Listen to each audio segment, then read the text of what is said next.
Centre international de conférence de Bamako a abrité ce vendredi 5 janvier 2024 la 14e congrès des syndicats nationaux des travailleurs de l'administration d'État, Syntad. Yacouba Katile a été réélu pour un mandat de 5 ans. Le bureau est composé de 51 membres et 2 commissions de 7 personnes par commission. On continue à me reconduire ce que nous avons entamé des chantiers depuis un certain temps. Et nous devons continuer pour achever ce chantier. Et c'est vrai que c'est moi qui suis secrétaire général aujourd'hui, mais il n'est pas dit forcément que moi qui suis le meilleur. C'est une question de confiance. Une question de confiance de la part de mes camarades. Ça veut dire tout simplement que je dois m'investir davantage.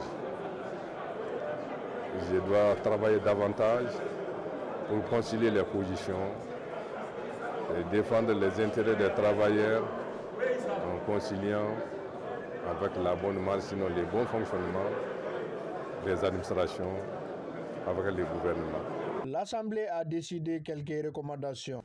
Le 14e congrès, se fondant sur l'expérience de la Deuxième République, recommande la mise en application d'un système fiable et permanent de financement des structures de base et de leurs organes, contribution volontaire, appui des directions, subvention des collectivités décentralisées et de leurs organes, administration d'activités lucratives partout où cela est possible, carte de membres appropriée, cotisation annuelle et ou trimestrielle. La fixation du nombre de délégués au prorata des cotisations prélevées par les structures et leurs organisations.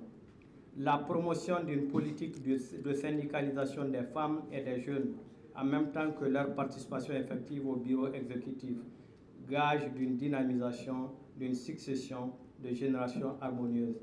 Arrêt de la tendance à envoyer au bureau exécutif national des meilleurs éléments de base, ce qui dépouille ces dernières de tout intérêt par ces élus préoccupés par les problèmes nationaux.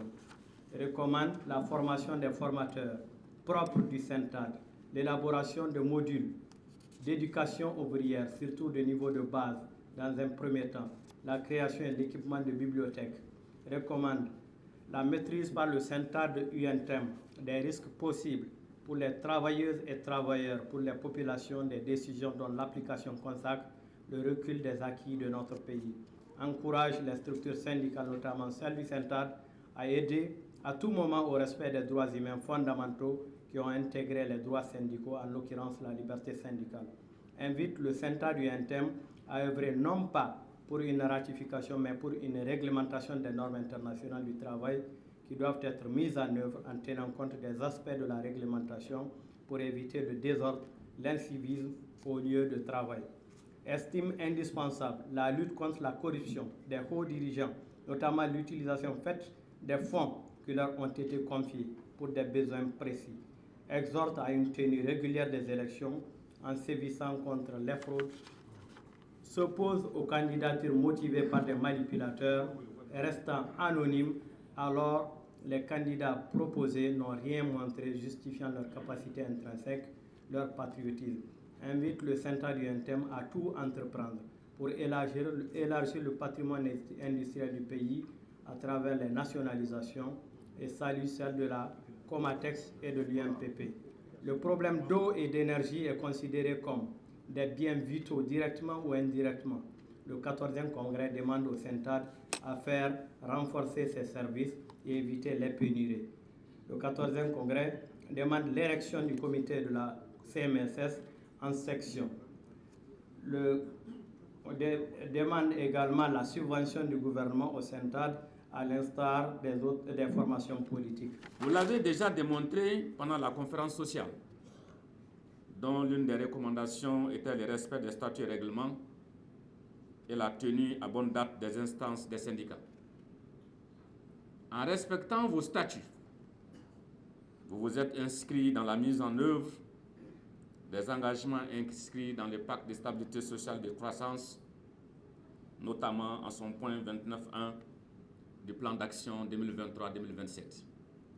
à la lecture des importantes recommandations que vous venez d'adopter, je suis heureux de constater que vos assises ont pleinement répondu aux attentes de vos nombreux militants et militantes à travers le pays.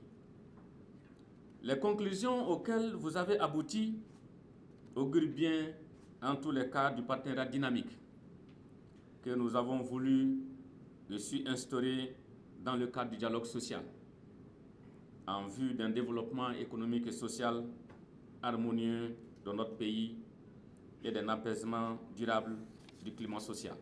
Je voudrais, avant de terminer cette intervention, saisir l'occasion qui m'est ainsi offerte pour présenter mes chaleureuses félicitations à l'ensemble des participants pour les résultats auxquels vous êtes arrivés après une journée de discussion qui permettra de baliser le chemin jusqu'au 15e congrès statutaire à venir.